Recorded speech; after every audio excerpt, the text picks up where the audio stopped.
nous ne sommes pas des candidats à la mort. Nous ne sommes pas des candidats à devenir des martyrs, mais nous avons simplement pris nos responsabilités de citoyens. C'est pourquoi, une fois de plus, nous avons décidé de lancer cette pétition, non pas en tant que politique, mais en tant que citoyen, parce que nous pensons que c'est le droit de tout citoyen de réagir quand il y a quelque chose dans la société qui ne va pas et qui frappe l'intérêt général.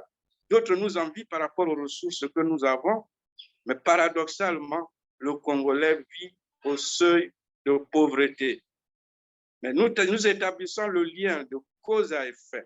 La pauvreté des Congolais aujourd'hui est intimement liée au détournement des ressources par une poignée des Congolais qui vivent heureux, qui en ont pour même au-delà des centaines d'années, alors qu'ils ne pourront pas vivre sans plus de 100 ans, mais ils ont amassé, ils continuent d'amasser de l'argent public à leur seul profit, alors que la grande majorité croupit dans la misère. Ce n'est pas normal de continuer à regarder et à se taire et à s'étouffer, à se morfondre. Nous voulons dire aux Congolais qu'ayant occupé un certain nombre de fonctions dans ce pays, nous-mêmes nous sommes exposés.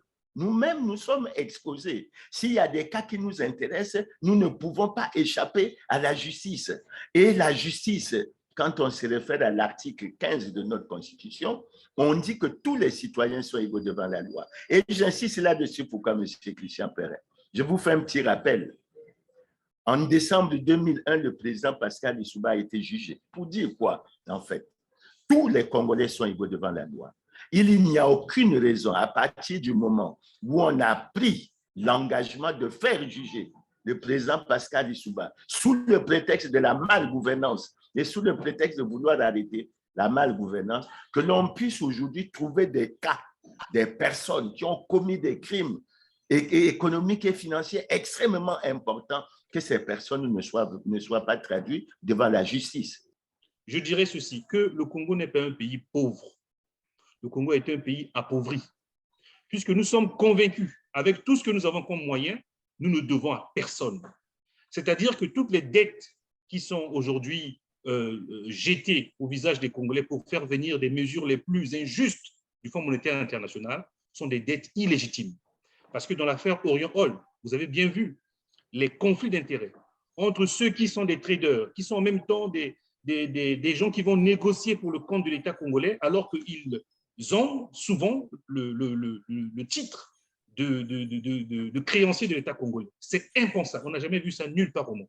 Donc, toutes ces dettes seront frappées, en tout cas, d'illégitimité, ou encore des dettes illégales tout simplement, ou des dettes odieuses, pour être encore plus précis. Parce que là, on a pris en otage la vie des Congolais, les gens se sont enrichis, on a fait endetter officiellement des Congolais pour faire appliquer des mesures les plus injustes et les plus criminelles.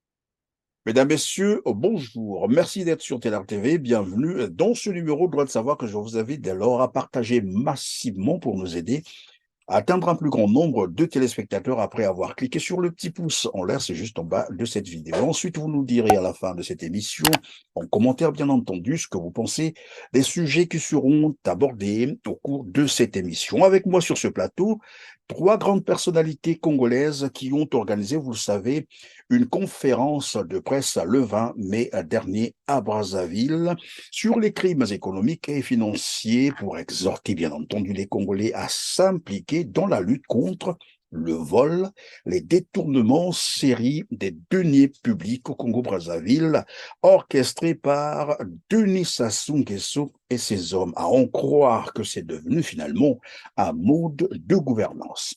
Bien avant de vous présenter nommément mes invités, je vous propose de suivre d'abord ce développement fait par Alphonse Maboussou, consultant d'expertise pétrolière et minière sur les montants des chiffres d'argent public déjà volé et planqué dans les paradis fiscaux de 2001 à 2022. Ensuite, on reviendra aussitôt sur ce plateau. Suivez. Vous vous rappellerez qu'il s'agit de 134 000 milliards de francs CFA, l'équivalent de 222 milliards de dollars américains qui se trouvent planqués dans les paradis fiscaux, dans des bas de laine, dans les cimetières et même dans des églises. Voici des questions que je me permets de poser aux Congolais. Questions pour lesquelles une seule solution peut être envisagée. En ce qui concerne les différents budgets de l'État ou lois de finances, certaines recettes ne sont pas déclarées. Elles sont ponctionnées à la source. Tenez, pourquoi payer certains créanciers de l'État à la source avec des cargaisons de brut, alors que cette manne aurait pu être placée, produire des intérêts et ces créanciers être payés de façon rationnelle? Je voudrais parler des prêts des traders qui n'ont servi à rien, le contrat gré à gré avec Eni pour la centrale électrique du Congo, la dette des sociétés chinoises rachetées par la Chine, etc. Pourquoi est-il intimé au ministre des Finances et son équipe de mettre systématiquement de côté 1 000 milliards de francs CFA pour le dictateur national, pour chaque budget de l'État? C'est-à-dire que lorsque le budget est évalué en recettes et en dépenses à plus ou moins 3 000 milliards, il s'agit de 4 000 milliards parce que 1 000 milliards, personne ne touche, c'est pour le dictateur national. Et tout ça, c'est hors fonds de souveraineté et caisse noire. Il n'y a qu'au Congo qu'on peut voir ce genre de choses. Pourquoi des sociétés telles que AOGC, Petro-Congo, Petro-Kwilu, Continent, etc., font-elles concurrence à la Société nationale des pétroles du Congo, alors que ces sociétés-là ne participent guère à l'effort de recherche, d'investissement ou de développement du pays, sinon qu'à enrichir leurs dirigeants funestes, étrangers mafieux? Pourquoi le directoire de la SNPC, composé de plus de 22 membres, n'est composé en majorité que des ressortissants d'une même contrée? Par où serait passée la part patronale de 26 000 retraités, anciens fonctionnaires jamais versés à la source, il y a de cela des années, et régularisés seulement en 2018, ce qui crée un creuset énorme dans la dette publique, où nous avons des pensions de retraite à deux vitesses. 26 400 fonctionnaires pour le premier cas et 26 000 autres pour le deuxième cas, ce qui équivaut à 46 000 fonctionnaires, 26 000 et 20 000 retraités. Pourquoi les sociétés para-étatiques dans lesquelles l'État a des actions, telles que le CFCO, les télécoms, Congo Télécom, disons, la SNPC, le port autonome de Pointe-Noire, la banque postale, la centrale des médicaments, sont-elles toutes moribondes avec des dettes abyssales?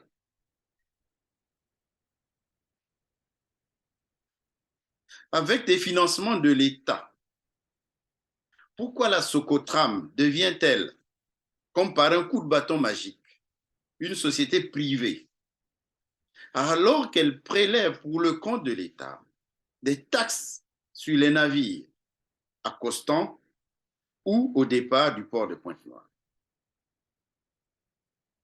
Pourquoi des imbroglios sur Eker et ses futurs acquéreurs, avec lesquels le despote national a pris des engagements fermes? Pourquoi les projets de Maluku-Trécho ont-ils coulé? Qu'en est-il de la Congolaise des panneaux solaires à Oyo? Qui peut nous faire la lumière sur les investissements de Denis Christel Sassou Nguesso dans les projets des panneaux solaires où il est en actionnariat avec les Chinois et la SNEL dans le Kolwezi en RDC? Pourquoi avoir jeté tant d'argent aux multiples projets de Kintele, devenu le cimetière des éléphants blancs aujourd'hui? Pourquoi la non-transparence dans la gestion des ressources naturelles? La distribution des terres appartenant à tous les Congolais aux étrangers. Greenwashing, les Rwandais, les Chinois, les islamistes, les Sud-Africains, les Turcs, j'en passe. Sans y associer les propriétaires terriens, les populations locales et même les jeunes qui sont désœuvrés aujourd'hui. Voilà, mesdames, messieurs, vous avez suivi et que vous avez probablement aussi compris l'ampleur des dégâts causés par ce système obscurantiste établi au Congo-Brazzaville par Denis Sassou Nguesso et ses hommes. Pour en parler, j'ai sur ce plateau Clément Mirassa, ancien ministre du Commerce, ancien ministre du Développement industriel, président de la Fédération de l'opposition congolaise. Nous avons également Jean-Pierre Agnan-Goy, ingénieur des eaux et forêts, ancien secrétaire exécutif du réseau des aires protégées d'Afrique centrale, président du Parti du Peuple, et Enda Djogen-Seni, enseignant, chef d'entreprise, management international, interculturel, président de la Ligue panafricaine Umoja Congo. Bonjour, chers invités. Bonjour, Christian Perrin. Bonjour, Christian. Bonjour, Christian Perrin. Merci, je vous en prie. Alors, 3 semaines après votre conférence de presse sur les crimes économiques et financiers au Congo-Brazzaville, que peut-on dire sur l'adhésion, bien entendu, des Congolais à votre message, notamment leur implication dans la lutte contre les détournements, le vol, le pillage financier et économique par les gouvernants congolais? La parole à qui voudra la prendre le premier? Merci, Christian. Je vais d'abord te remercier avec Teler TV. En profiter également pour remercier Sir Makoso de Ziana TV pour l'exploit que vous avez fait pour nous soutenir en transmettant en direct notre conférence de presse du 20 mai dernier, parce que c'est un jour historique. Nous sommes également très heureux que pour commencer cette émission, vous nous ayez fait apparaître M. Alphonse Maboussou, que nous considérons vraiment comme un compatriote extrêmement sérieux, qui nous a fait apparaître un certain nombre de chiffres qui donnent le tournis. Pour les rappeler, moi j'en ai retenu un. D'abord, 222 milliards de dollars détournés des caisses de l'État et planqués dans les paradis fiscaux, dans les cimetières, dans les bas de laine, dans les églises, pendant que les Congolais croupissent dans la misère. C'est vraiment extraordinaire. Et on a le sentiment que les gouvernants, parce que la première réaction que nous aurions voulu avoir, c'est celle des gouvernants. Il semble qu'ils ne sont pas préoccupés par ces chiffres. Maintenant, vous nous posez la question de savoir quelles sont les réactions. Nous sommes très heureux. D'abord, nous devons commencer par rappeler aux téléspectateurs que nous sommes présentés en tant que citoyens.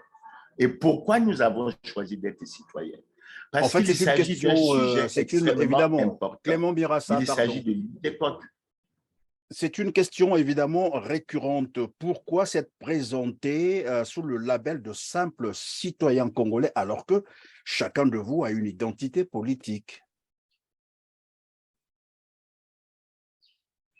Nous nous sommes présentés comme simples citoyens parce que l'on soit dans le monde moderne, que l'on soit dans le monde ancien, aucune société n'admet le vol, aucune société n'admet la corruption, le détournement des deniers publics. Et c'est pour ça que nous pensons que c'est un sujet qui est rassembleur, pour lequel il ne devait pas avoir de majorité d'opposition. C'est tous les Congolais rassemblés, parce qu'en fait, Christian, la corruption freine le développement. La corruption appauvrit un pays. La corruption plonge le pays dans la misère. Et pour vous donner une indication, je vais d'ailleurs vous en donner deux. La première, c'est que le Congo est l'un des pays les plus corrompus du monde. Son indice de perception de la corruption est médiocre, 21 sur 100, ce qui nous classe au 164e rang au plan mondial. Ça, c'est le premier fait.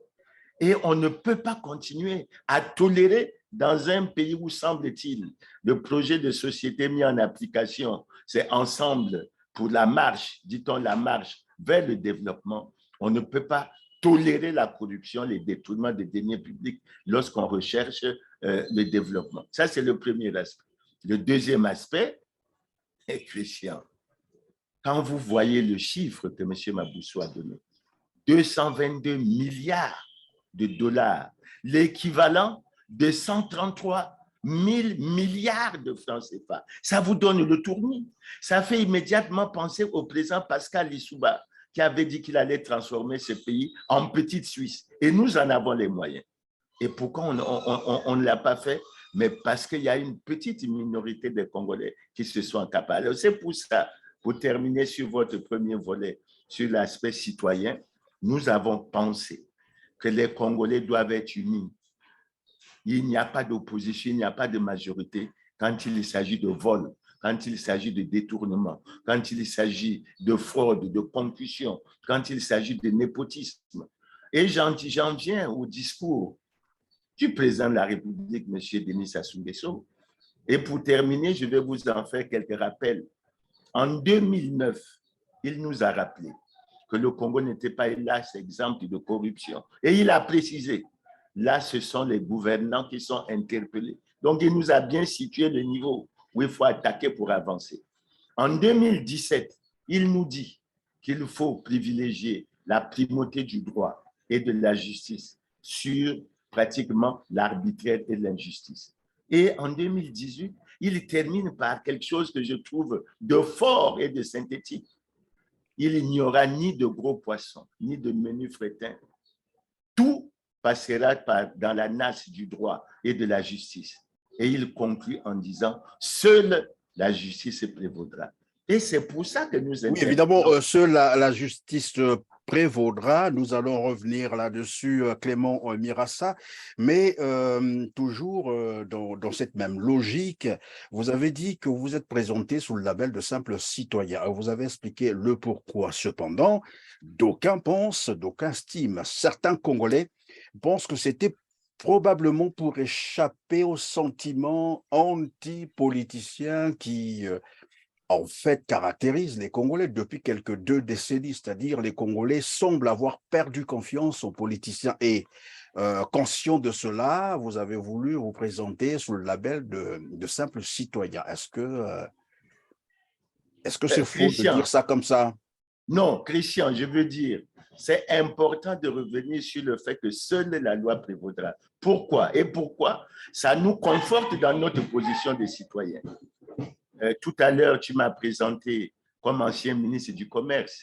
Tu m'as présenté comme ancien ministre du Développement industriel. Oui, mais donc, mais voilà pourquoi les Congolais se demandent pourquoi ils se sont pas justement, je veux leur identité politique au lieu de courir bon, voilà, ils pensent que ça a été une diversion parce que chacun de vous, je l'ai rappelé tout à l'heure, a une identité politique. Pourquoi s'être présenté comme simple citoyen? Est-ce que ce n'est pas évidemment, comme on a dit ici, pour échapper évidemment à ce sentiment anti-politicien? Parce que curieusement, et c'est ce que l'on constate au Congo-Brazzaville, vous êtes sur place, vous l'avez probablement aussi constaté, que les Congolais n'ont plus confiance aux politiciens.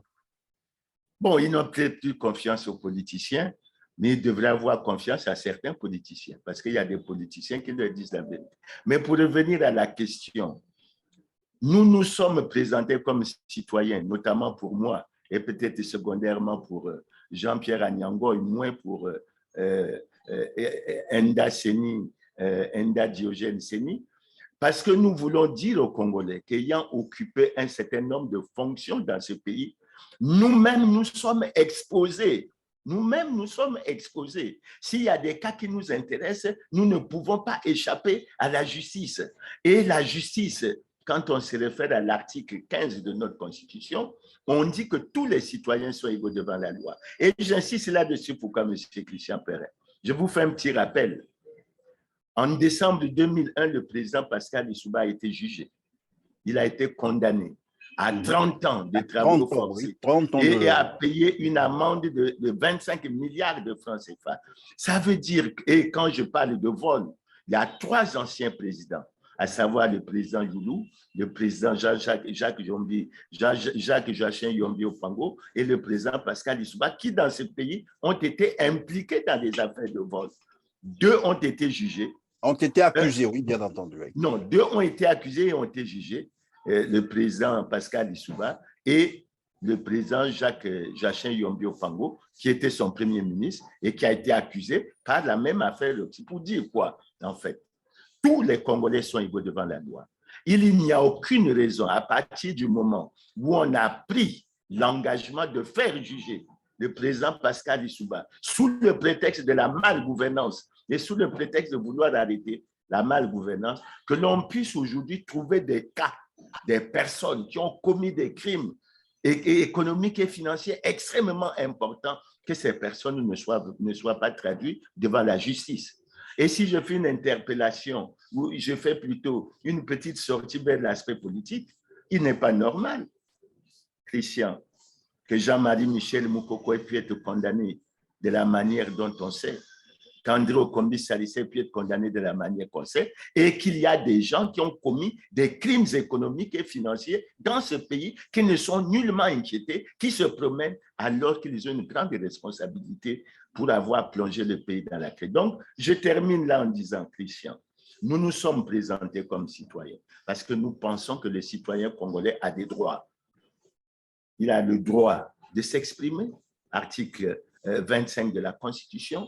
Je crois l'article 26, il a le droit d'association, de réunion, de manifestation, parce que nous aurions pu appeler à un grand rassemblement ou un grand meeting pour faire cette activité. Et quand vous allez à l'article 205 ou 206, vous avez la force politique qui est apolitique et qui doit agir conformément aux lois et règlements de la République. Donc, sur ce problème, et c'est là que je termine pour l'instant, Christian, il n'y a aucune raison qu'au Congo, nous ayons autant de crimes économiques et financiers que personne ne passe devant la loi, sinon devant la nasse du droit et de la justice, et que par contre, nous autres, lorsqu'on se présente sous une autre étiquette, nous soyons pratiquement épinglés dans la société. Voilà pourquoi j'ai... Évidemment, avant que je ne passe à Diogène Seni, Enda Diogène Seni ou à Jean-Pierre Anyangoy, j'ai probablement une avant-dernière question à vous poser. Clément, c'est beaucoup plus sur vous, je m'adresse particulièrement à vous, parce que tout à l'heure, vous avez semblé évoquer la question. Et lorsque vous exhortez les Congolais à se joindre à vous, bien entendu, pour passer à l'action contre les détournements de deniers publics, disons,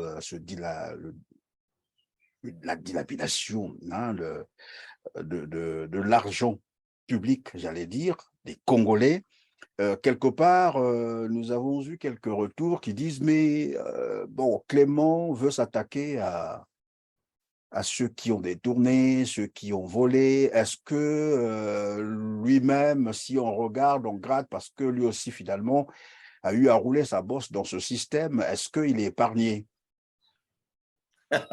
Monsieur Christian Pelé, je te disais justement, Christian, que je ne suis pas épargné. C'est une démarche que nous lançons pour privilégier l'intérêt général sur l'intérêt particulier. Moi, je suis congolais, je suis là, je suis à Brazzaville, je ne suis pas à l'extérieur. Donc, s'il y a des éléments qui me concernent, mais je dois passer devant la justice. Je dois m'expliquer. Il faut que nous en arrivions là. Relisez tous les discours, tous les messages sur l'état de la nation de M. Denis Sassou Nguesso, mais il insiste beaucoup. Le paradoxe que nous constatons, c'est quoi, mais Christian? C'est qu'il y a un paradoxe entre ce qui se dit et ce qui se fait. Quand vous suivez les discours du président Sassou, tous ces messages sur l'état de la nation, vous vous dites, mais après ça, comment sur le terrain de la lutte sur la corruption, rien absolument, rien ne bouge. Je prends l'exemple, M. Christian Perrin. Tout le monde a suivi ce qu'on appelle ici le Figagate, cette affaire où Lydia Jacqueline Nicolo est pratiquement mise en cause. J'ai même été surpris que lorsqu'on a posé la question au Premier ministre, il a plutôt parlé d'une petite circulaire qu'il a prise. Non, Monsieur le Premier ministre, les cas de corruption qu'on évoque, ce n'est pas cela. Vous voyez que même le Premier ministre congolais n'ose même pas parler des 6 Congolais qui détiennent 5 500 milliards. Et vous allez voir le même Premier ministre qui, dans quelques jours, puisqu'il a annoncé à Paris, va venir s'adresser aux Congolais pour un collectif budgétaire. C'est-à-dire qu'on est en train de rechercher l'argent pour résoudre les problèmes des Congolais, parmi lesquels la condition de vie du Congolais. C'est pour ça que je dis, M. Christian Perrin, j'ai été ministre du Commerce, j'ai été ministre du Développement industriel, j'ai été secrétaire du comité central du Parti congolais du travail et je n'ai nullement peur d'être traduit devant la justice pour répondre d'un acte que j'aurais posé en cette qualité. Je n'en connais pas pour l'instant, mais les services de la justice sont là. Et il ne faut pas que les gens prennent le prétexte « Oh, Mirassa ». Mais si Mirassa était corrompu, ben, il se met à votre disposition pour que vous régliez son problème. Et s'il a pris de l'argent, faites de tout pour qu'il le rende au trésor public congolais. Voilà, que la loi soit dite, que le droit plutôt soit dit. Alors, venons donc à la pétition proprement dite jusqu'à la fin de votre conférence de presse. Bien sûr, vous avez initié une pétition. Est-ce qu'on peut revenir donc sur la quintessence de cette pétition et puis on va discuter un peu de comment signer cette pétition, quel est le retour que vous avez, surtout la pétition en ligne. C'est quoi d'abord la quintessence de cette pétition? Là, je m'adresse à Diogène Seni. Oui, merci beaucoup, M. Christian Perrin. Je voudrais quand même aussi remercier les téléspectateurs de Téler TV et à la chaîne elle-même de nous donner cette possibilité de diffuser, de rendre beaucoup plus visible cette action. Je voudrais, avec votre permission, revenir quand même sur un point. En tout cas, moi, je me suis engagé dans cette action aux côtés de, je dirais, mes 2 compagnons, Clément Mirassa et Jean-Pierre Anyangoy. Je voudrais insister pour dire que les 2, naturellement, ont eu des positions par le passé. Le président Mirassa, vous l'avez rappelé, le président Anyangoy a été quand même responsable d'une grande administration. Moi, je n'ai jamais été en contact avec l'administration congolaise. Je ne suis pas fonctionnaire, j'ai jamais travaillé pour l'État congolais. Donc, il n'y a pas de soupçon particulier à mon niveau. Mais je voudrais les remercier. Je voudrais dire à la jeunesse congolaise que cette question des détournements est le bon angle à partir duquel vous devriez jauger et avoir la certitude que les acteurs politiques, les citoyens congolais qui ont occupé des fonctions hier, peuvent de façon honnête et sincère s'engager sur cette voie. Parce que c'est quand même d'une gravité extrême. Il faut rappeler aux Congolais que le droit au travail, c'est l'article 30 de la Constitution. Le droit à la santé, c'est l'article 36. Le droit à un environnement sain, c'est l'article 41 de la Constitution. Ce sont des droits constitutionnels. Or, il se trouve que une frange de compatriotes, de façon en tout cas organisée, prive les Congolais de ces droits constitutionnels. Et c'est l'article 44 qui dit que lorsque des actes qui ont été commis par un certain nombre de citoyens privent l'État d'assurer donc ses moyens d'existence, donc le travail aux Congolais, la santé, l'environnement sain, il faut que cela soit puni. C'est l'article 45 qui traite cela de crime de pillage et de forfaiture. Donc, c'est pour dire que ce que nous faisons, ce n'est pas un acte qui est en dehors de ce que l'État actuel a lui-même reconnu. Donc, c'est aux citoyens de relever ce défi Et j'en appelle aussi à la classe politique congolaise qui souffre de ce problème de soupçon permanent, parce que tout le monde n'est pas, parce que ce discours tous pourris, etc., c'est aussi un discours défaitiste. Donc, tous ceux qui sont, en tout cas dans la classe politique congolaise, tous ceux qui sont en dehors de ces questions de détournement doivent s'exprimer, doivent aider la population. Vous avez parlé de questions de peur, d'hésitation. Tous les acteurs politiques qui se plaignent de la résignation de la population, du désintérêt de la chose tenue par la population, alors que cette population est victime, c'est l'occasion, à partir de ce problème, de se déterminer pour justement refaire confiance, remettre la confiance entre les acteurs et la population. Parce que, qu'on le veuille ou non, c'est le peuple congolais qui va normalement régler ce problème.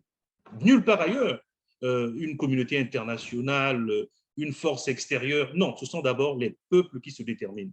Il suffit de regarder le monde tel que ça fonctionne actuellement. Ce sont les peuples qui donnent, en tout cas, le temps pour que les changements arrivent. Nous appelons les Congolais. Nous nous sommes exprimés comme des citoyens pour dire qu'au-delà des casquettes, nous sommes concernés. Nous sommes des parents, nous avons des familles, nous sommes au même titre que les Congolais, frappés par ces problèmes de détournement qui privent notre État de nous donner les moyens d'existence convenables au XXIe siècle. Donc, je voulais quand même marquer ce point avant de répondre. Donc, on peut maintenant revenir sur la quintessence de la pétition elle-même. Oui, la pétition, comme tout à l'heure je l'ai indiqué, c'est d'abord le rappel de ce que la loi accorde aux Congolais et qui n'est pas assuré.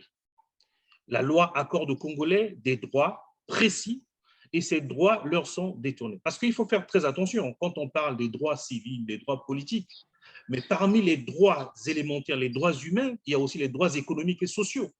Parce que ce dont nous parlons touche directement, en tout cas, à la vie des Congolais. Les droits humains ne s'arrêtent pas qu'aux droits civils et politiques. Pour que tout cela soit complet, celui qui est libre, s'il n'a pas les moyens de vivre cette liberté, il est finalement esclave. Les moyens de vivre cette liberté sont des moyens, sont des droits économiques et sociaux qui sont privés aux Congolais. Donc, nous disons ceci.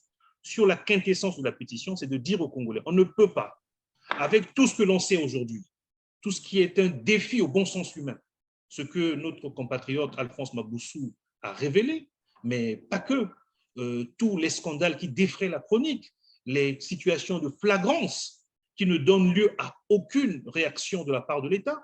Lorsque l'État congolais se contente de quelques communiqués de son porte-parole du gouvernement qui crie au néocolonialisme lorsque ces accusations viennent de l'extérieur, mais là, c'est à Brazzaville. Ce sont des Congolais qui se sont déterminés pour dire à notre gouvernement de réagir. Parce qu'on a attendu les fameuses plaintes que l'État congolais a à chaque fois brandies contre les associations qui souvent ont attaqué l'État congolais à l'extérieur. On ne voit pas ces plaintes. Parce que nous sommes tous honteux que notre gouvernement soit pointé du doigt sur des affaires aussi immenses en termes de sommes d'argent détournées, parce que nous sommes tous concernés. Le gouvernement congolais représente les Congolais. Tant que le gouvernement ne porte pas plainte contre ces accusations, et lorsque nous voyons notre réalité sur le terrain, on doit rappeler aux populations, c'est à vous de vous prendre en charge. Donc, cette pétition, c'est d'abord pour dire aux Congolais, prenez-vous en charge. Personne ne le fera à votre place. Il n'y a pas une situation, en tout cas une main extérieure qui viendra sauver les Congolais. Donc, c'est d'abord ça la quintessence de la pétition, que les Congolais se prennent en charge et que nous disons au gouvernement, cette fois-ci, ce sont des populations, ce sont des citoyens congolais depuis Brazzaville qui disent au gouvernement, si ces accusations sont fausses, alors chiche, allons devant la justice. Évidemment, pendant que vous parlez de ces accusations, ça nous rappelle un peu l'interview accordée par Anatole Colinet-Makossoa, TV5, où il est revenu sur ce qu'on pourrait appeler l'ingérence de ces ONG dans les affaires congolaises, parce qu'évidemment, il s'est posé la même question que le despote se pose souvent. Pourquoi est-ce que ce sont les ONG internationales qui s'intéressent au détournement de deniers publics au Congo-Brazzaville et jamais les Congolais eux-mêmes? On va le suivre et je reviendrai pour la réaction que vous aurez par rapport à cette déclaration. Suivez.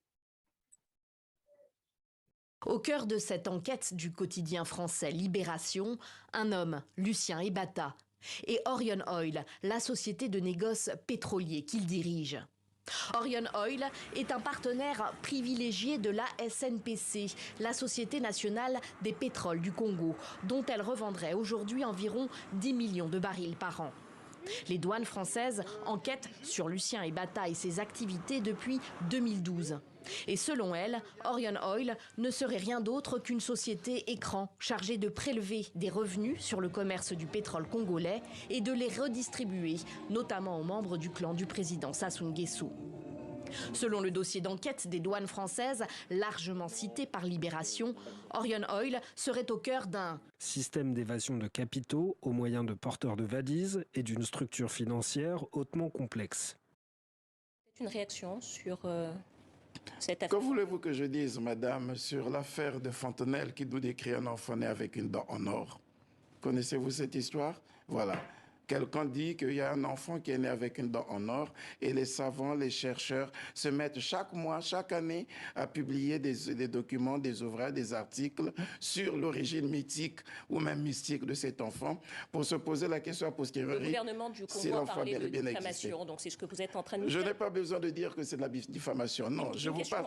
Mais par contre, il y a quelque chose qui me préoccupe. Il y a toujours quelque chose qui m'interpelle. Depuis longtemps qu'on nous parle de telles affaires, nous n'avons jamais vu une action judiciaire être commise au Congo pour enquêter les situations dans le territoire sur lequel ces problèmes se passent avant de produire un rapport. Bien voilà, vous venez de suivre donc cet extrait où Anatole Collinet estime, comme d'ailleurs son président, que les Congolais ne sont jamais concernés, donc ils n'ont jamais à réclamer, ils n'ont jamais dit quoi que ce soit, donc tout va bien. Et là, il pointe du doigt à cette ingérence des ONG internationales dans les affaires du Congo. Quelle réaction à ce sujet, Jean-Pierre Anyangoy? Bien, la réaction, elle est simple. La première chose qui ressort de cette déclaration du Premier ministre, c'est que lui-même, il ne se considère même pas congolais. Parce que quand on indexe le Congo comme un pays très corrompu, et quand on indexe certains membres même de son gouvernement qu'ils ont volé, qu'ils ont de l'argent dans des Panama Papers, quand un membre de son gouvernement, en l'occurrence Mikolo, pour citer cette affaire la plus récente, est pointé du doigt pour détournement des fonds du FIGA. Là, il y a des preuves qui ont circulé. Il y a même une couche de la jeunesse du PCT qui a voulu manifester pour dénoncer ce fait. Le PCT et le pouvoir ont empêché cette frange de jeunesse de se manifester. Alors, et dans le même sens, pardon, Jean-Pierre Anyangoy, dans le même sens, il faut ajouter les 25 milliards de francs CFA qui ont été lapidés dans le circuit de dépenses du fonds Covid-19 au Congo-Brazzaville. C'est aussi récent. Voilà. Alors ça, est-ce que ces faits ne devraient pas déjà interpeller le Premier ministre lui-même? Il s'agit là des ministres de son gouvernement qui sont pointés du doigt pour des affaires de détournement des fonds publics. Quelle a été la réaction de colonel Makosso? Sous d'autres cieux, la ministre aurait déjà été virée, mais elle continue à siéger au gouvernement. Maintenant, quand on va par extension au détournement, au siphonnage des gens qui sont signalés, des fonds qui sont signalés dans les Panama Papers, dénoncés par les médias étrangers et les organisations internationales comme Transparency, le gouvernement dit, bon, ce n'est pas le Congolais qui pose des problèmes, mais lui, il est Congolais. Les députés, les magistrats, les juges, le procureur de la République, la haute cour de lutte contre la corruption, pourquoi ils n'ont pas réagi? Pourquoi ils ne se saisissent pas de ces informations pour engager, pour initier des enquêtes judiciaires sur ces dossiers?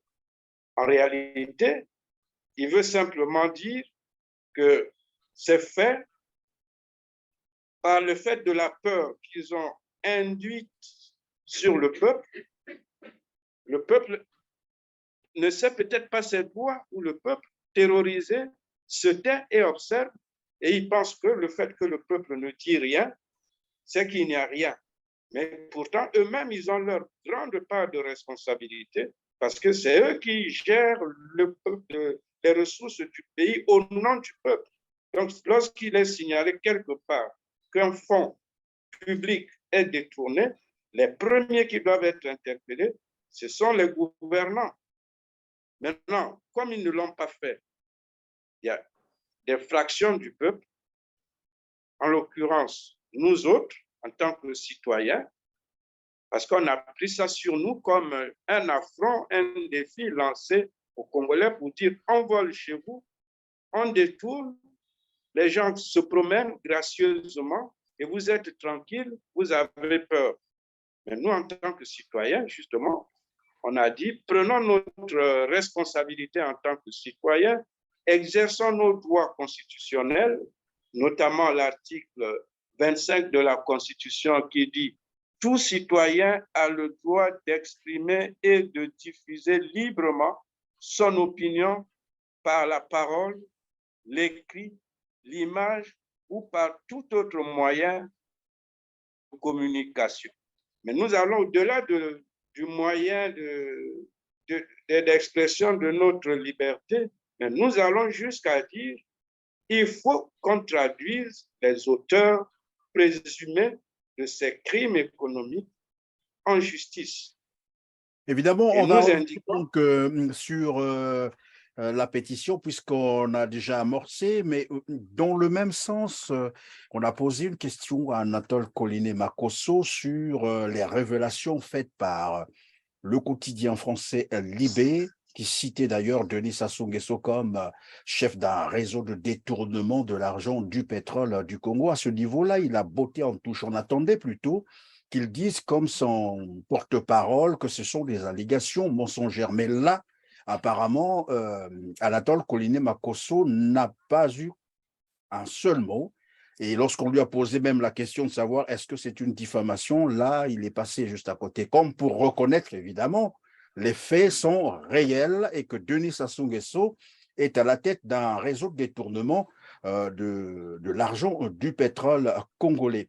Alors, lorsqu'on revient sur, évidemment, la pétition, puisqu'on en parle déjà, je vais faire un peu la liaison, c'est que la pétition en ligne, je posais la question de savoir à quel niveau on est aujourd'hui, quel est le retour que vous avez. Mais à notre niveau, nous avons quelques retours, je vais les mettre à votre disposition, c'est de nous dire que les Congolais manifesteraient une certaine peur pour signer cette pétition. Et là, ça me fait penser également à un extrait qu'on a diffusé pendant cette interview accordée par Anatole Koliné-Makosso. On parlait de la santé. Et sur la santé, notamment au niveau du CHU, où les gens ont commencé à dire qu'il n'y avait pas de seringue, il n'y avait rien, même les gants manquaient. Et quand on revient sur le Premier ministre, lui, bon, comme d'habitude, la langue de bois, il court vers les plateaux techniques. Donc, vous voyez un peu ce hiatus, cette différence lorsqu'on parle des gants, des seringues qui manquent, et que le Premier ministre saute vers les plateaux techniques. On se pose encore la question si réellement ça existe, mais je ne pense pas. Nos enquêtes nous disent plutôt le contraire.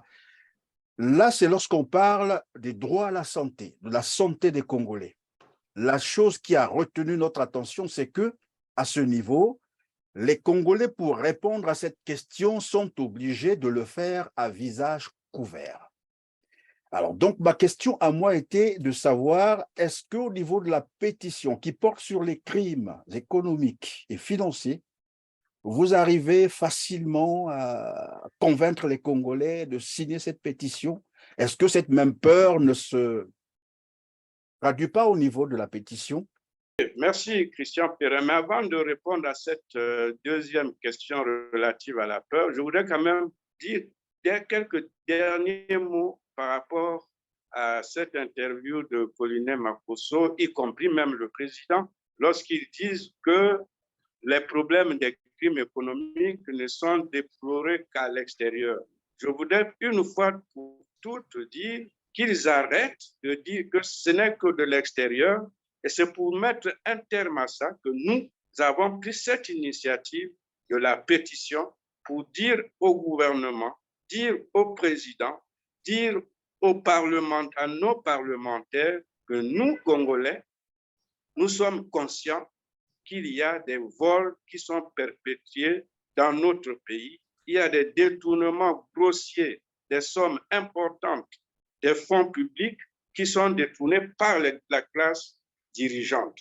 Et nous voulons que ces gens soient soumis, transmis, traduits en justice. Donc, ce n'est plus l'extérieur, c'est nous qui prenons l'initiative en tant que Congolais, qu'on cesse de dire que les Congolais ont les yeux fermés ou sont idiots, tous ne voient pas ce qui se passe. Voilà pourquoi nous invitons l'ensemble des Congolais qui sont conscients de ces faits à signer cette pétition que nous allons porter à qui de droit pour dire voilà, ces choses se passent dans notre pays, c'est décrié au niveau international, mais nous aussi, nous décrions ça maintenant au niveau du pays. Il faut qu'on résolve ce problème par la voie de la justice.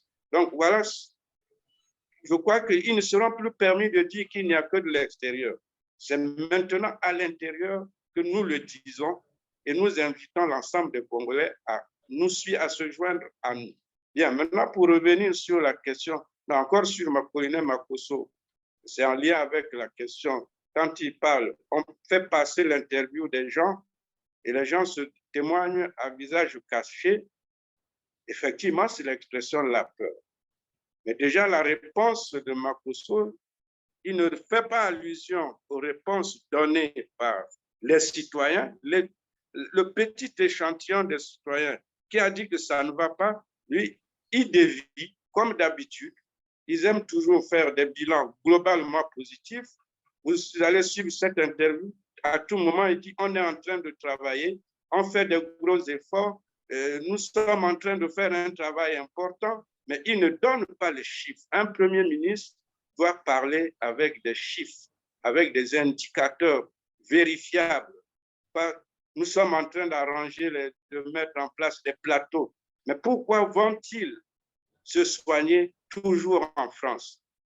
On a eu dans cette interview, dans ces interviews, l'échantillon de Trésor Nsila qui a eu le courage, lui, de répondre à visage ouvert, comme nous avons décidé aussi de faire, de dénoncer à visage ouvert.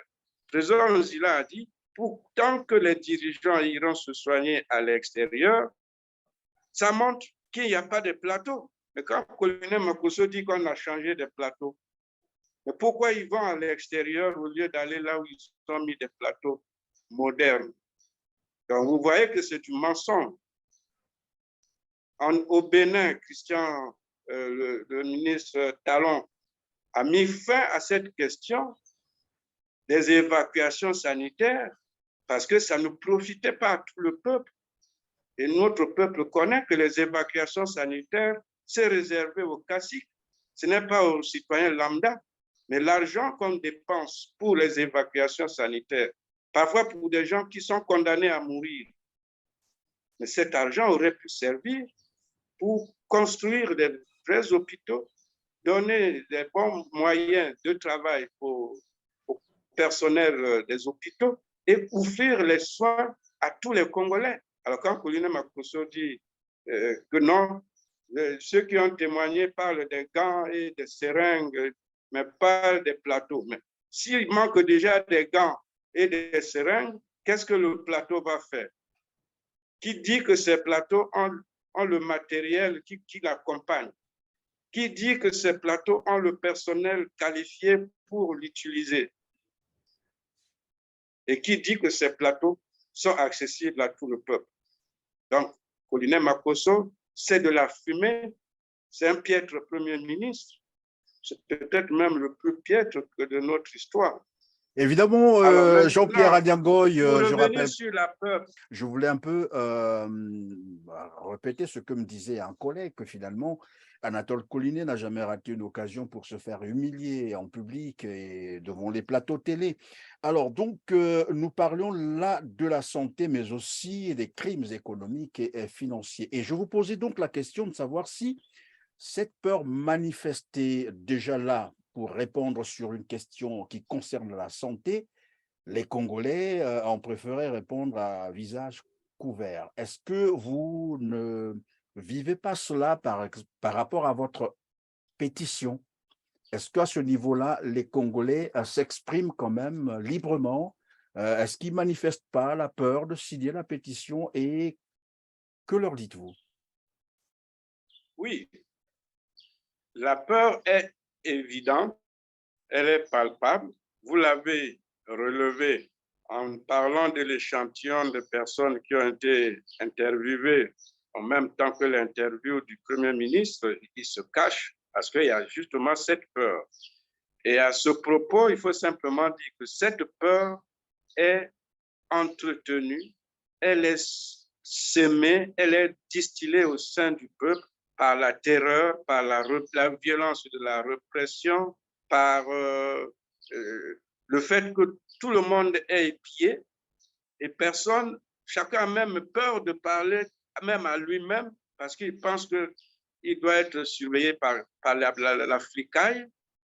Et cette peur donc est créée exprès pour maintenir le peuple dans le silence, obliger le peuple à se taire et à observer, à devenir passif. Et c'est ça qui leur donne le poids de dire, les Congolais ne se plaignent pas. Mais nous disons, en signant cette pétition et en invitant les autres citoyens congolais à adhérer et à signer cette pétition, qu'il est temps que nous vaincrons cette peur. Nous autres, nous sommes des Congolais. Moi qui vous parle, j'ai 73 ans. J'ai des enfants. J'ai des petits-enfants qui m'aiment, que j'aime. Clément, c'est pareil. Diogène est encore plus jeune que nous. Il a encore envie de vivre. Et personne n'a jamais cessé d'avoir envie de vivre. Nous ne sommes pas des candidats à la mort. Nous ne sommes pas des candidats à devenir des martyrs. Mais nous avons simplement pris nos responsabilités de citoyens. C'est pourquoi, une fois de plus, nous avons décidé de lancer cette pétition, non pas en tant que politique, mais en tant que citoyen, parce que nous pensons que c'est le droit de tout citoyen de réagir quand il y a quelque chose dans la société qui ne va pas et qui frappe l'intérêt général. J'ai envie de vivre le plus longtemps possible avec mes enfants et mes petits-enfants. Et même, je les aime. Mais je dis, en même temps, je ne veux pas vivre dans la honte de voir que mon pays sombre et qu'on est devenu la risée à l'extérieur. Moi, je voyage souvent, je suis à l'extérieur à tout moment, mais le Congolais qui était respecté dans les années 60, 70, 80 est devenu l'objet de la risée parce qu'on se dit, quel est ce peuple qui accepte tout chez lui? Le vol, le pillage, les crimes, le mauvais travail, le sang et tout ça, voilà. Quel est ce peuple qui accepte tout chez lui? Oui, Jean-Pierre, je reviendrai vers vous tout à l'heure. Le pillage, les étrangers qui viennent, ils pillent, ils font ce qu'ils veulent. Le pays qui se détruit, les villes sont remplies d'immondes alors qu'on a des moyens. D'autres nous envient par rapport aux ressources que nous avons, mais paradoxalement, le Congolais vit au seuil de pauvreté. Mais nous établissons le lien de cause à effet.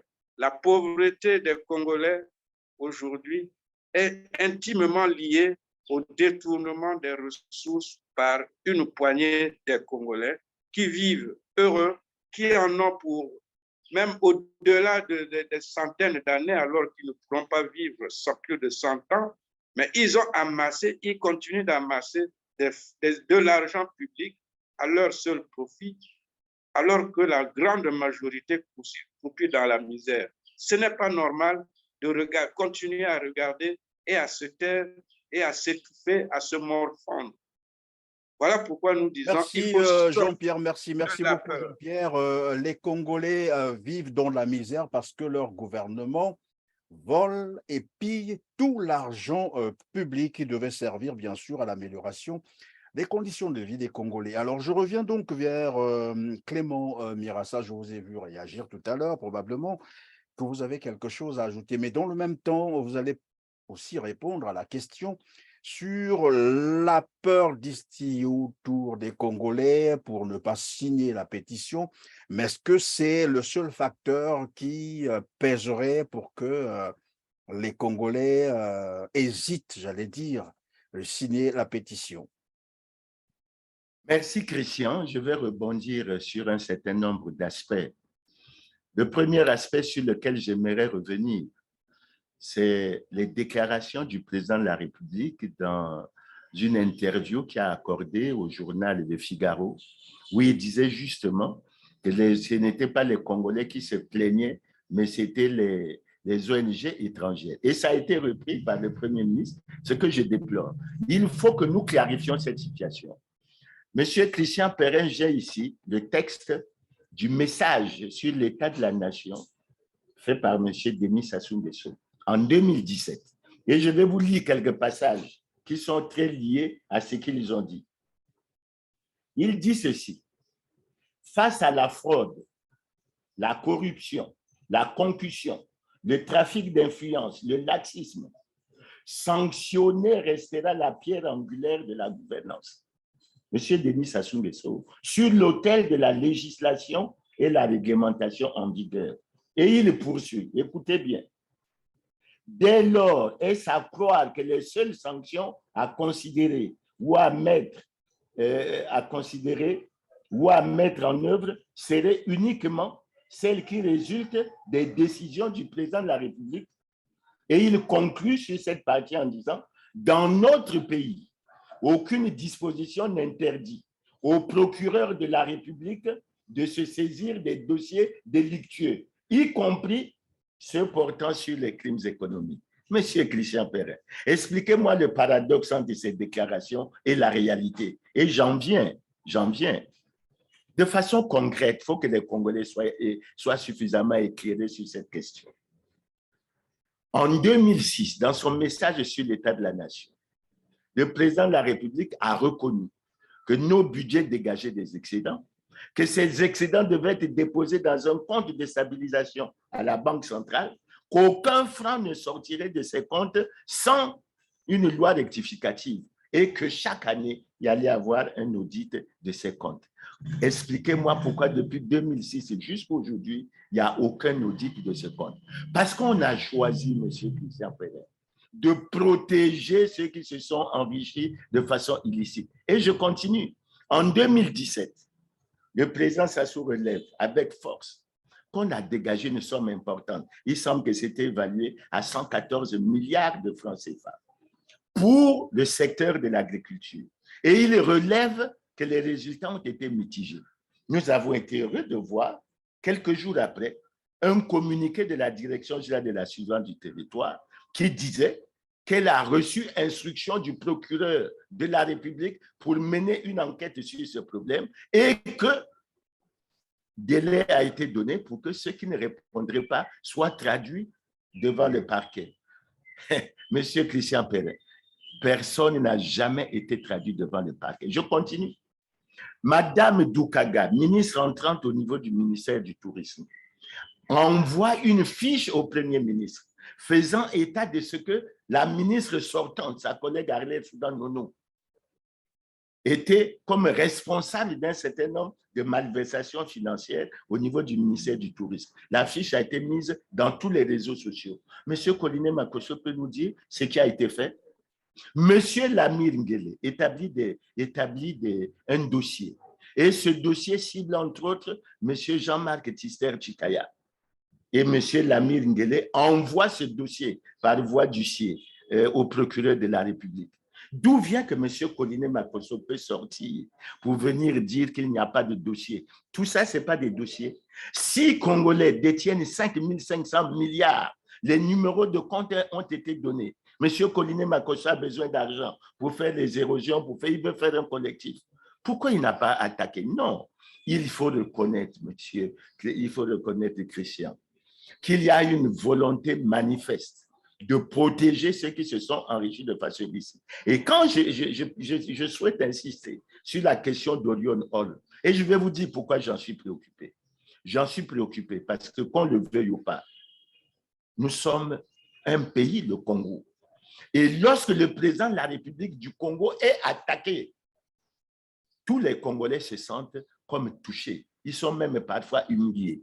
Donc, lorsque l'enquête d'Orion Hall fait apparaître que le président Sassou est impliqué là-dedans, je suis heureux de suivre le communiqué du Parti congolais du travail qui traite ça de diffamatoire et qui relève qu'il va avoir une enquête, enfin, une plainte pour diffamation qui va être introduite. Je me dis, c'est bien, on va aller vers la vérité.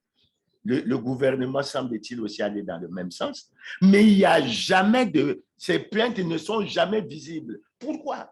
Parce que c'est la plainte qui doit... Il ne s'agit pas d'une décision ou déclaration du Premier ministre pour dire, je ne sais pas, il a parlé d'une dent ou je ne sais quoi, je ne sais pas ce qu'il a voulu dire. Monsieur Collinet Makosso sait. Quand vous voyez même les réponses qu'il a données sur TV5, sur la corruption, je dis le Premier ministre a été ridicule parce qu'il sait que sur le terrain de la corruption, rien ne se passe, mais les dossiers sont là. C'est pour ça que dans la motivation que nous avons faite de la pétition, nous avons fait illustrer aux Congolais tous les actes qui, par exemple, M. Clément Mwamba, encore, je pourrais dire qu'il y a la continuité de l'État. Lorsque un député interpelle M. Clément Mwamba sur l'argent qui a été débloqué pour une route imaginaire de 137 km, ça ne devrait pas préoccuper le Premier ministre congolais. À mon avis, il y a une situation. Maintenant, pour terminer, je vais venir à votre question sur la peur. Monsieur Christian Perrin, il faut que nous disons aux Congolais que nous avons des droits. Nous savons, nous avons conscience. Nous savons que le pouvoir a mis un système de répression qui a fait que depuis 2015, nous avons perdu beaucoup de jeunes, il y a beaucoup de jeunes qui ont été arrêtés, on a eu beaucoup de décès, etc. Et les Congolais ont gardé dans la mentalité que, en fait, ce pouvoir ne respecte pas, dans ce domaine, les lois et règlements de la République. Et les Congolais, ils nous disent, ce que vous avez écrit, votre initiative, elle est très bonne. Mais on ne peut pas signer parce que si on signe dans ce pays, on sait ce qui peut vous arriver. Mais nous disons aux Congolais, nous avons pris le risque de signer. Si c'est un risque à prendre. Nous avons fait une conférence de presse. Nous disons aux Congolais, nous sommes dans la pauvreté. Les retraités ne touchent pas leur argent. Les étudiants ne touchent pas leur bourse. On n'a pas d'argent pour faire les érosions, pour régler le problème d'érosion. Les problèmes de route à Brazzaville, à Pointe-Noire, dans tout le pays. Mais tout simplement parce que l'argent a été détourné par une simple minorité, 133 000 milliards de francs CFA. Et on parle de collectif budgétaire. Moi, je dis, les Congolais doivent prendre le courage. Dans tous les cas, nous savons que cette initiative, elle est fortement appréciée. Mais nous demandons aux Congolais que nous n'avons pas introduit cette initiative pour qu'ils se retrouvent au commissariat, pour que, encore que la force publique devrait agir conformément aux lois et règlements de la République.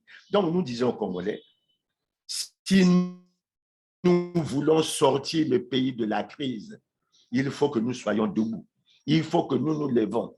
Et en prenant cette initiative, Clément Mirassa, Enda Diogène Seni, Jean-Pierre Agnangol, nous avons voulu prouver aux Congolais qu'il y a des lois et règlements qui existent, qu'il ne faut pas donner raison à ce pouvoir en se résignant dans la peur, mais il faut au contraire dire à ce pouvoir que ça suffit. Les Congolais en ont marre qu'ils soient enfoncés dans la pauvreté à cause de la mégalomanie de ce pouvoir qui ne cesse de s'enrichir et qui s'enrichit sur le dos des Congolais. Je crois que ces messages, le président de la République les a.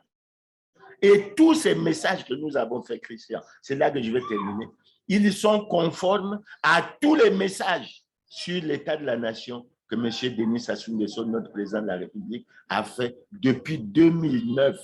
2009, les plus forts, 2009, 2016, 2017, 2018. Et je crois qu'il faut redire au président Sassou qu'il a déclaré lui-même qu'il n'y aura ni gros poissons, ni menu fretin, tout passera dans la nasse du droit et de la justice. Seul prévaudra la loi. Et je crois que les Congolais, même c'est pour ça que tout à l'heure, on posait la question de l'aspect politique. Sur cet aspect, nous sommes d'accord avec le président Sassou pour dire seul prévaudra la loi. Alors, les cas de crimes économiques et financiers, il faut que ces dossiers-là soient présentés à la justice. Voilà ce que je voulais avoir comme réaction à ce niveau, Christian. Merci Clément Mirassa. Évidemment, vous avez dit que c'est un problème de courage, mais non, il faut qu'on dise aux Congolais qu'il n'y a rien de courageux là-dessus, c'est un problème de logique. Ou alors on prend évidemment le soin de combattre ce vol en série, j'allais dire, les détournements, ou alors on opte pour un suicide collectif, bien entendu.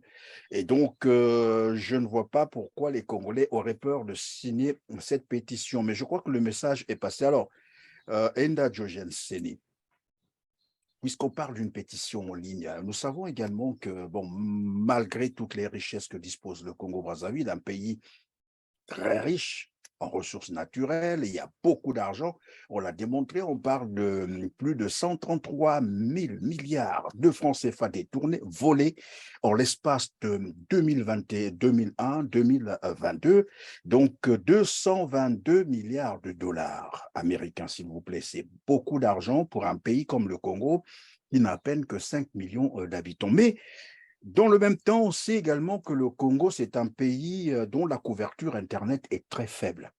Est-ce fait exprès? En tout cas, ce n'est pas la question aujourd'hui. Alors, mais face donc à cette restriction, c'est-à-dire la couverture Internet très faible, et il faut le rappeler que Internet demeure encore un luxe pour les Congolais. Est-ce que vous ne pensez pas que cela soit un facteur aussi qui peut bloquer, évidemment, une bonne marche de cette pétition? Oui, je pense que le facteur d'abord de la peur, que tous mes compagnons ont rappelé, est le premier facteur, effectivement, qui empêche la pétition de décoller. Est-ce que c'est justifié, la peur? Est-ce que c'est justifié au Congo? Non, enfin, ça peut être expliqué, mais ça ne peut pas être... il faut le dépasser, justement. Mais il y a quelque chose de très intéressant. Regardez, le Premier ministre, lorsqu'il a répondu aux questions de TV5 Monde, on lui a donc montré des Congolais qui répondaient aux questions avec visage flouté. Il n'en a pas fait état du tout. Alors, ça prouve quand même la conception de ce gouvernement, de ce régime en matière de droit et de liberté publique, liberté fondamentale, etc. Comment un Premier ministre, sur un plateau de télévision, à qui on montre le témoignage des compatriotes qui sont floutés, il ne trouve rien à dire par rapport à ça. Ça montre quand même que nous sommes dans un état dangereux. Pourquoi les citoyens ne peuvent pas apparaître à visage découvert? Il n'en a pas fait, il n'en a fait état du tout. Il est passé à autre chose. Et d'ailleurs, ça explique pourquoi cette pétition a du mal à décoller. C'est-à-dire que les gens ont peur de parler à visage découvert, quand bien même ce sont leurs droits fondamentaux. Nous l'avons rappelé, le droit à la santé, le droit à un environnement sain, le droit au salaire, le droit au travail. C'est l'État qui doit le garantir aux citoyens. Ce n'est pas une faveur. Voyez. Alors, donc, pour faire écho à la question d'Internet, justement, l'État est privé de ses moyens d'existence. L'État existe par le fait que les citoyens ont des réponses à leurs préoccupations. Sinon, l'État n'existe pas. Internet, par exemple, est devenu un droit fondamental pour tous les citoyens du monde entier. Donc, tout le monde se bat aujourd'hui pour avoir des moyens d'existence à travers Internet parce que Internet permet d'avoir accès à des droits autres. Donc, si vous n'avez pas Internet, vous êtes comme coupé du monde. Vous voyez? Donc, lorsque l'État congolais est privé, selon l'article 44 de ses moyens d'existence, il revient aux citoyens de l'interpeller pour que ceux qui sont à l'origine de ces problèmes soient interpellés, soient jugés, soient poursuivis pour que cela cesse. Un élément très intéressant pour donner toujours du contenu à cela. Tantôt, on parle des 14 000 milliards qui représentent le fameux détournement autour de ce qu'on appelle les fonds liés aux générations futures. Mais attention, parce que quand on brandit les chiffres comme ça, les Congolais, des fois, ont l'impression que c'est vide, c'est pas possible. Nous avons retrouvé, dans le cadre de ce travail que nous avons fait, des lois de règlement C'est quoi une loi de règlement? C'est une loi de finances qui vient confirmer, en effet, que le budget qui a été à un moment donné adopté a bien évidemment eu comme dépense effective ceci, comme recette effective cela, et voilà le résultat de ce budget. Nous avons retrouvé plusieurs lois de finances. Nous avons, je crois, à peu près 8 lois de finances. J'ai pour mémoire la loi de finances de 2008, 2009, 2010, 2011, 2012, jusqu'à 2015. Dans toutes ces lois de finances, il faut dire aux Congolais que la question des 14 000 milliards, ce n'est pas du bluff. Nous avons retrouvé dans ces lois de finances des traces de virements dans ce fameux compte de stabilisation qui a été annoncé par le président de la République le 12 août 2006. Ce compte a existé.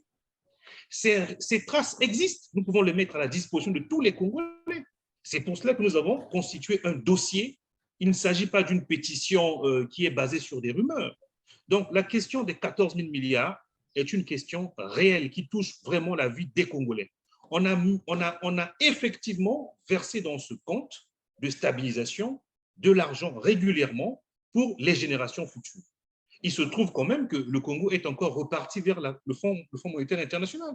Comment comprendre que vous ayez autant d'argent mis de côté et que vous allez quand même, encore une fois, brader les conditions de vie des fonctionnaires, des futurs employés par l'État? Parce qu'il ne faut pas oublier, lorsque l'État va au Fonds monétaire international, il y a des conditions à cela. On réduit encore le budget, on ajuste, etc., etc. Donc, oui, mais d'ailleurs, pendant que vous parlez du FMI, le Fonds monétaire international, le Congo est encore en négociation avec le Fonds monétaire international. Et dans ce même pays où on parle de 14 000 milliards dilapidés, près de 23 milliards de dollars. Monsieur Christian Perrin, si nous prenons les chiffres qui ont été avancés par notre compatriote Alphonse Maboussou, 133 000 milliards, si on prend un budget de référence, ça nous fait 50 années de budget. 50 années de budget. Ça veut dire qu'on aurait pu faire avancer l'État congolais 50 fois, plus rapidement, pour les besoins actuels. Ça pose problème. La dette congolaise aujourd'hui représente à peine 6 à 7% de ces 133 000 milliards. Donc, il n'y a aucune raison d'expliquer aux Oui, Congolais… pendant que vous parlez de la dette congolaise à l'extérieur, en fait, tout à l'heure, Clément Mirassa parlait des 3 ou les 6 dignitaires du pouvoir qui détiennent à eux seuls 5 500 milliards de francs CFA. Donc, en fait, ces 6 Congolais ont volé plus d'argent que ce que le Congo doit à l'extérieur. C'est ce que j'ai cru comprendre. Ben oui, parce que si vous prenez la référence de 2021, décembre 2021, les fameux 5 500 milliards représentent 68% de la dette extérieure. Ça représente 79% du PIB congolais en 2021. Alors, donc, tous ces éléments pour montrer aux Congolais que la constitution congolaise de 2015, d'octobre 2015, est une constitution qui est là pour protéger cette même oligarchie.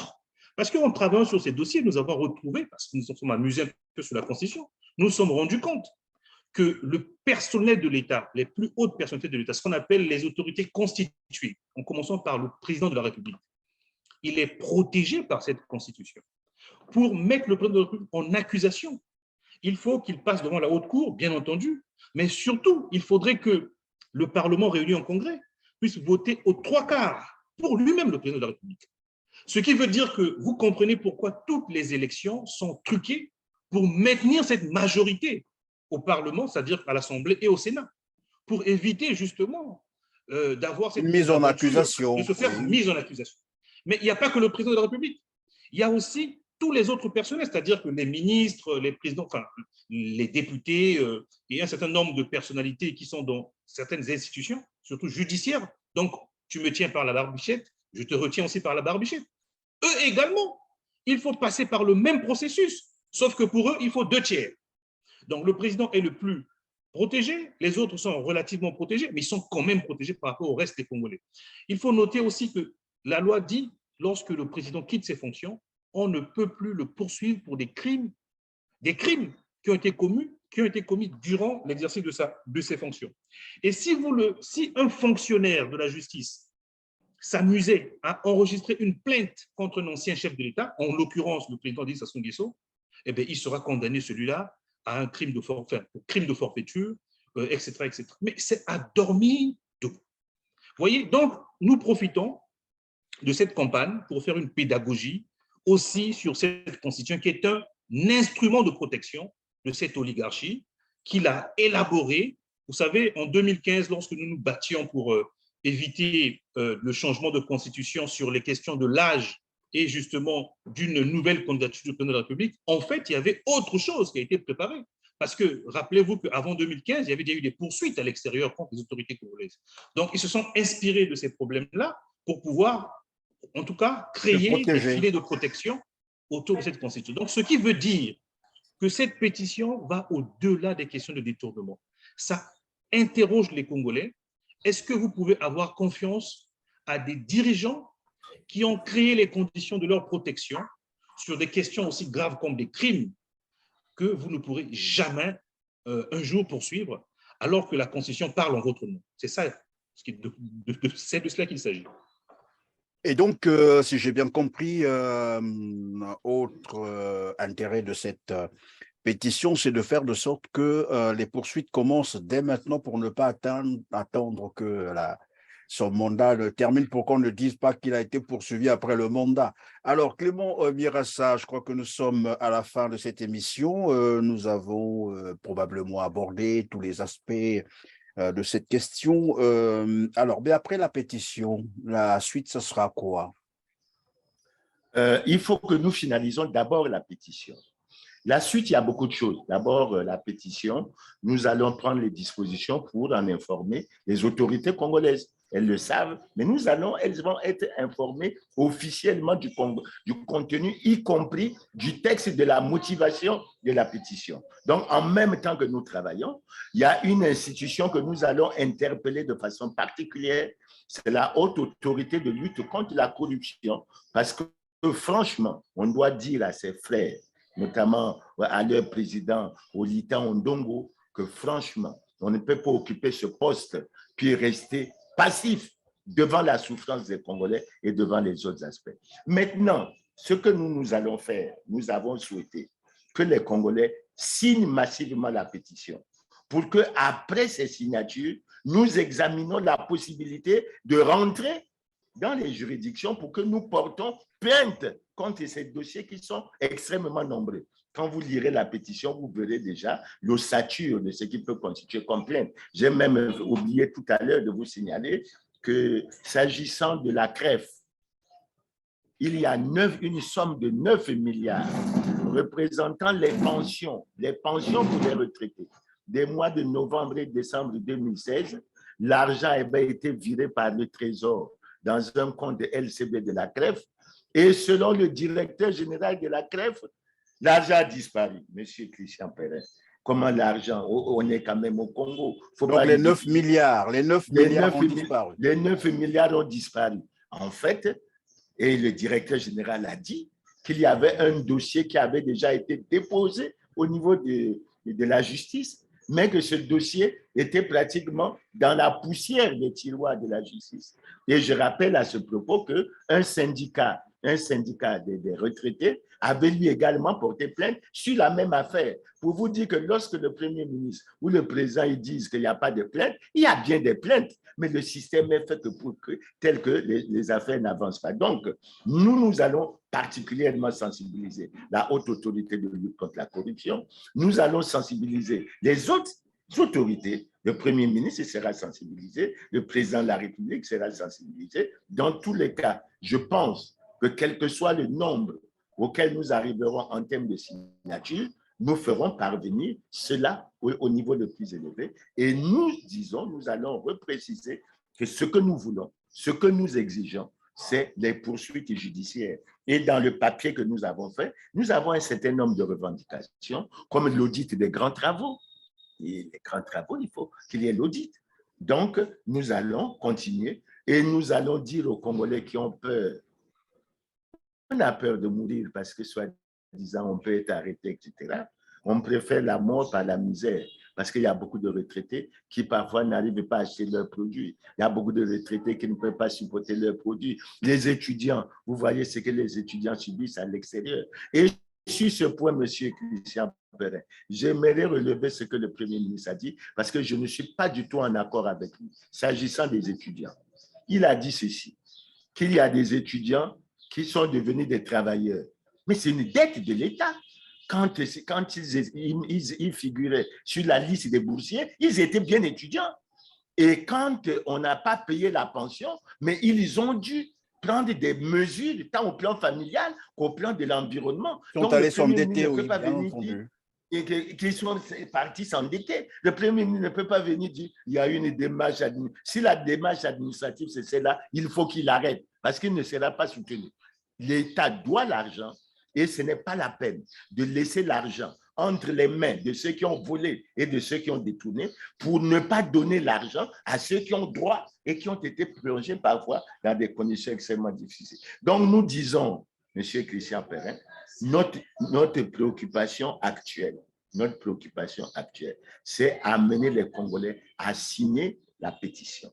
S'il y en a qui ont des remarques à faire, nous sommes très ouverts, nous les recevons, ils connaissent nos adresses, on les leur a données. Il y en a qui ont commencé à nous aider, il y en a qui nous font état vraiment des difficultés qu'ils ont sur le terrain en termes de peur. Et nous disons, sortons de la peur, parce que si on continue dans la peur, nous n'allons que favoriser. Et il faut qu'ils sachent que notre silence sera la caution à l'attitude du gouvernement qui, pour nous, a choisi de protéger ceux qui se sont enrichis de façon illicite et de faire souffrir les Congolais en les plongeant dans la misère. La peur n'a jamais résolu une situation. Alors, Jean-Pierre Anyangoy, Elinda Djogenseni, je vais vous laisser donc conclure. Les Congolais doivent signer massivement cette pétition, mais qu'est-ce que vous leur dites? Comment simplifier les choses de sorte que finalement qu'ils signent ça massivement?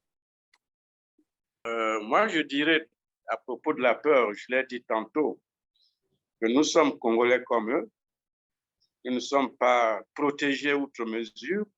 Nous avons simplement pris le niveau de conscience de la gravité de la situation que tout notre peuple vit et qui a pour cause, en grande partie, sinon la principale partie, c'est la mauvaise gouvernance, la dilapidation, le détournement des ressources nationales par un petit groupe. Et d'où nous disons qu'il est temps que tous les Congolais ouvrent les yeux et réclament que ces gens, qu'on arrête. D'abord, il faut arrêter. Et pour arrêter, il faut déjà commencer par mettre la main sur ceux qui ont déjà commis ces actes. Clément l'a dit, nous ne parlons pas en l'air, il y a des chiffres, il y a des noms. Ils ne sont même pas exhaustifs, mais il faut commencer par un bout. Et si on commence par ce que nous avons soulevé, peut-être qu'on nous démontrera qu'il y a des cas qui ne sont pas avérés, mais nous sommes sûrs que parmi les faits que nous avons mentionnés, il y en a qui sont avérés, il y a des preuves. Je prends le cas simple de Mikolo.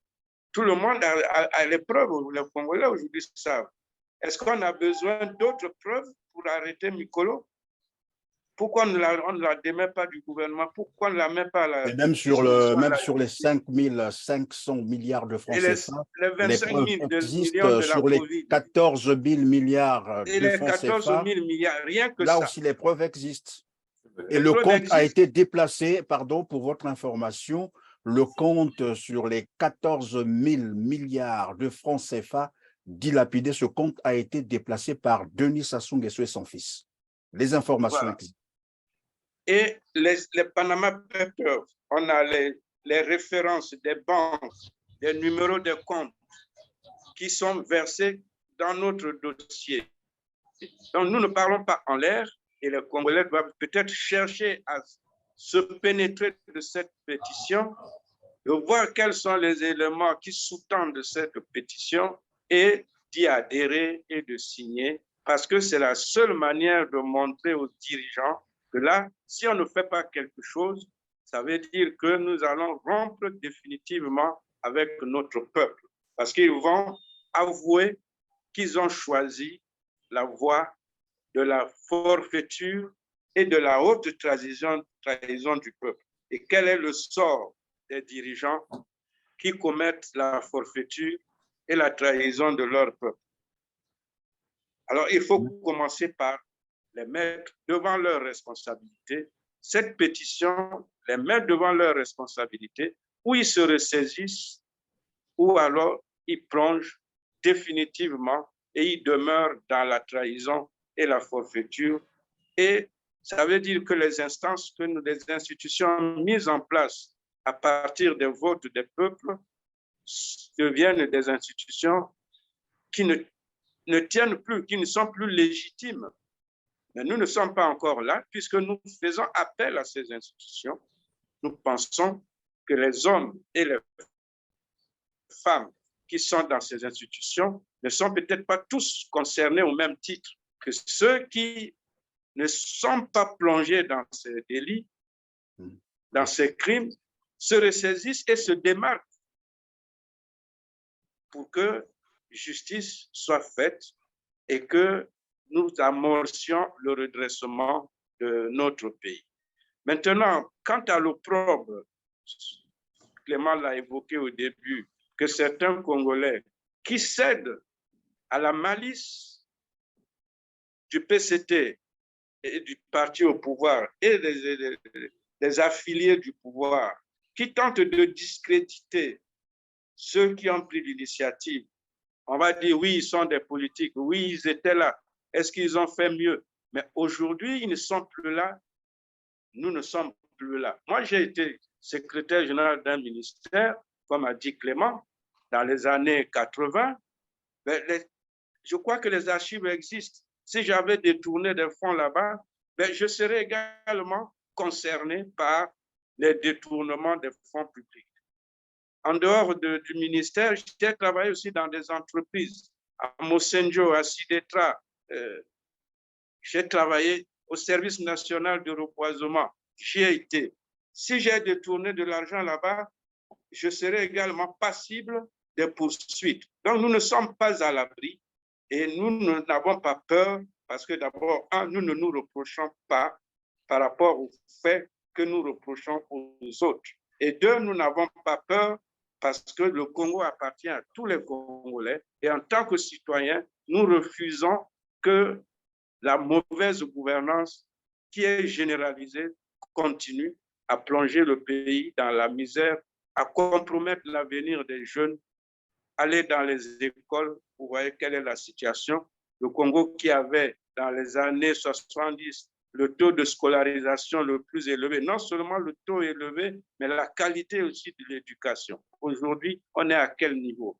Nos universitaires, quand ils vont ailleurs, à l'extérieur, dans les autres universités, leurs diplômes ne sont presque pas considérés parce que le niveau de formation a baissé. Le niveau du bac, le niveau de primaire, quand on a des effectifs pléthoriques dans les écoles, quelle qualité de l'enseignement on peut donner à nos enfants? Et quand on n'a pas une bonne qualité de l'éducation, quel est l'avenir du pays? Il y a un penseur qui a dit la meilleure manière de détruire un pays, c'est de détruire l'éducation de la jeunesse. Et parallèlement, on envoie les jeunes vers l'alcool. Et la seule entreprise qui embauche en ce moment dans ce pays, c'est la police, c'est la gendarmerie, c'est l'armée. Là, ils étaient en train d'embaucher 2000. Est-ce que ce pays a plus besoin des policiers, des gendarmes que de médecins, d'enseignants? Pendant ce temps, on a soi-disant des enseignements dits appelés volontaires. Ils sont volontaires par rapport à quoi? Et au lieu d'intégrer ces enseignants, au lieu d'intégrer les médecins qui sont venus de Cuba et de partout, mais on renforce les effectifs de la police et de la gendarmerie pour la répression, pour museler le peuple. Et c'est là où on trouve l'argent. Mais pour payer les étudiants, il n'y a pas d'argent pour payer les bourses. Pour payer les enseignants, il n'y a pas d'argent. Mais il y a l'argent pour recruter, payer les policiers régulièrement et les gendarmes pour mater et museler le peuple et les opposants. Voilà. En tout cas, merci beaucoup. Merci Jean-Pierre Anyangoy, le despote Sassou Nguesso a l'argent pour recruter les milices, les miliciens. Pour célébrer les anniversaires. 80 acheter ans. les armes, bien entendu, et pour célébrer les anniversaires, mais pas l'argent pour les enseignants qui attendent depuis fort longtemps. Diogène Diogène Seni, nous sommes à la fin. Votre mot de fin, ça sera quoi? Et la question a été posée, comment simplifier les choses? Quels conseils donner aux Congolais pour qu'ils, évidemment, qu'ils signent la pétition le plus simplement possible? Parce qu'il y a d'autres qui nous disent, ben oui, nous n'avons pas, par exemple, les adresses électroniques, donc l'email. Et il faut rappeler ici qu'une adresse électronique au Congo, c'est encore un luxe. Ça, c'est vérifiable. Je crains que, par exemple, ce genre d'option ou ces cases puissent freiner la signature de la pétition. Oui, bon, d'abord, sur le terrain, concrètement, les documents qui ont été distribués pour collecter les signatures, on n'exige pas d'adresse mail. On n'exige pas de numéro de téléphone. On demande juste le nom, le prénom, le lieu de résidence, même pas la commune. Même pas l'adresse physique. Quand pas l'adresse, seulement la Brazzaville, la ville, le quartier suffisent largement et la signature, premièrement. Sur Internet, lorsque vous allez pour signer cette pétition, quand vous allez le mettre en ligne tout à l'heure sur l'écran pour que les gens aient le lien, la demande d'adresse mail n'est pas obligatoire. Vous pouvez ne pas le mettre, vous allez signer la pétition sans souci. Mais je voulais quand même, pour simplifier et encore appeler les Congolais à signer cette pétition, dire aux Congolais qu'un droit ne devient concret que parce qu'on veut l'exercer. Jamais une constitution, jamais des lois dans la constitution ne deviennent réalité pour les populations par elles-mêmes. Au contraire. Donc, il faut chercher à exercer vos droits pour qu'ils deviennent concrets. C'est parce que vous allez confronter les gouvernants sur cette prétention à vous protéger qu'ils seront mis à nu ou obligés de les mettre en application, premièrement. Deuxièmement, j'en appelle à tous les militants des partis politiques, aux militants, en tout cas aux adhérents des syndicats, aux électeurs des députés. Demandez à toutes ces personnes-là qui vous représentent, donc vos leaders syndicaux, de signer la pétition parce qu'il s'agit bien de vos droits. Demandez à vos leaders politiques, s'ils sont conséquents avec eux-mêmes, de faire signer la pétition à tous leurs militants politiques. Au moins, vous pourrez vérifier si votre leader politique est conséquent sur son attachement aux droits des populations. Demandez à votre député, qui va probablement être parmi ceux qui vont le ministre ou bien d'autres personnalités de l'État. Demandez-leur de faire signer cette pétition ou de la faire tourner. C'est un moyen de combattre la résignation. C'est un moyen de combattre la peur. C'est un moyen de combattre le défaitisme. Ça, c'est l'heure de vérité. Enfin, je dirais ceci, que le Congo n'est pas un pays pauvre. Le Congo est un pays appauvri. Puisque nous sommes convaincus, avec tout ce que nous avons comme moyen, nous ne devons à personne. C'est-à-dire que toutes les dettes qui sont aujourd'hui jetées au visage des Congolais pour faire venir des mesures les plus injustes du Fonds monétaire international sont des dettes illégitimes. Parce que dans l'affaire Orion Hall, vous avez bien vu les conflits d'intérêts entre ceux qui sont des traders, qui sont en même temps des gens qui vont négocier pour le compte de l'État congolais, alors qu'ils ont souvent le titre de créancier de l'État congolais. C'est impensable. On n'a jamais vu ça nulle part au monde. Donc, toutes ces dettes seront frappées, en tout cas, d'illégitimité ou encore des dettes illégales tout simplement, ou des dettes odieuses, pour être encore plus précis. Parce que là, on a pris en otage la vie des Congolais, les gens se sont enrichis, on a fait endetter officiellement des Congolais pour faire appliquer des mesures les plus injustes et les plus criminelles. Je vous remercie tous. Donc, je rappelle que j'étais avec Clément Mirassa, ancien ministre du Commerce et ancien ministre du Développement industriel, président de la Fédération de l'opposition congolaise. Vous avez probablement quelque chose à nous dire en quelques 2 secondes, bien entendu. Nous sommes à la fin. Je voulais dire, Christian… Très court, Clément. Non, je voulais dire, Christian, qu'il faut que nous soyons tous debout contre la corruption, contre les détournements des deniers publics, etc. Et aujourd'hui, plusieurs membres du gouvernement, plusieurs dignitaires du PCT sont impliqués dans de grands crimes économiques et financiers. Il est souhaitable que le Premier ministre et le président Sassou ne ferment pas les yeux. Il faut qu'ils prennent des dispositions pour que ces personnalités soient sorties du gouvernement, qu'ils libèrent le gouvernement et qu'ils se mettent à la disposition de la justice pour prouver sinon leur innocence, et puis s'ils ne sont pas innocents, il faut qu'ils aillent. Diogène a dit quelque chose de fort, le Congo est un pays riche, il n'y a aucune raison que les Congolais soient dans la misère et qu'ils acceptent cette misère. Donc, je l'interpelle les Congolais pour qu'ils prennent conscience de leur situation. Merci. On va terminer, Jean-Pierre Adiangoy.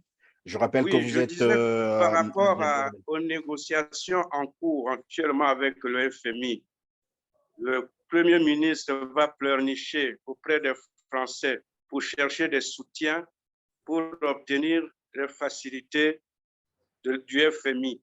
Et j'ai retenu une chose, qu'ils ont fait passer une première et deuxième revue, la troisième coince, parce qu'il faut augmenter, on demande d'augmenter le prix du pétrole à, je crois, 30%, alors qu'ils n'ont fait que 5%. Ce qui veut dire que notre pays, le gouvernement de Makosso, est incompétent pour négocier avec la FMI. Il doit avoir le soutien de la France. Mais qu'à cela ne tienne, c'est son droit de faire prévaloir leur incompétence. Mais je voudrais surtout dire, ils vont finir certainement par céder à l'augmentation du prix du pétrole et avec toutes les conséquences qui s'en suivent. Sinon, il faut qu'ils maintiennent les subventions et c'est une des conditions qui leur est déjà posée. Est-ce qu'ils vont résister pour maintenir le prix actuel? Sinon, il y a d'autres mesures qu'ils devraient voir. Mais pourquoi ils n'envisagent pas la réduction du train de vie de l'État? On a des ministres avec des salaires colossaux, un parlement pléthorique avec des indemnités au-delà même des frais de gestion. Il y a plusieurs institutions budgétivores qui alourdissent les charges de l'État. Donc, s'ils ne doivent pas subventionner pour réduire le prix, maintenir le prix du pétrole, il faut qu'ils regardent d'autres mesures de réduire le train de vie de l'État. En plus, il y a cet argent qui a été expolié, qui devrait normalement revenir au Congo, comme d'autres pays l'ont fait, l'Angola et ailleurs. On connaît des exemples de ceux qui ont récupéré de l'argent détourné de l'État pour renflouer les caisses de l'État. Et la dette qu'on nous fait subir aujourd'hui, comme Diogène l'a dit, c'est une dette injuste. Vous avez entendu Pauline Makosso en flagrante contradiction avec le ministre des Finances. Quand le ministre des Finances se dit on s'est endetté pour construire, le Premier ministre, qui ne manque jamais l'occasion de s'humilier, lui dit que les investissements ont été faits sur des fonds propres. Alors on peut se demander, si on a fait des investissements sur fonds propres, à quoi a servi l'argent de l'endettement? Ou si on s'est endetté pour faire les routes, les infrastructures, où est parti l'argent des ressources de l'État, les ressources pétrolières? Donc vous voyez que ce gouvernement, c'est un gouvernement de menteurs incarné par son Premier ministre. Merci beaucoup, Jean-Pierre Adiangoy.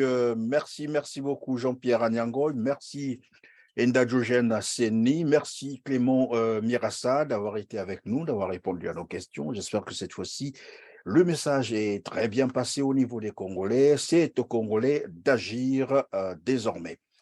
Mesdames, Messieurs, nous sommes arrivés à la fin de cette émission. Merci de nous avoir tenu compagnie. Comme d'habitude, juste vous rappeler de cliquer sur le petit pouce en l'air en bas de cette vidéo, si vous avez oublié, bien entendu, de partager au maximum cette émission. Mais surtout, n'oubliez pas de vous abonner si vous ne l'avez pas encore fait pour être prévenu de toutes nos prochaines productions. On se dit au revoir et à très bientôt. Merci.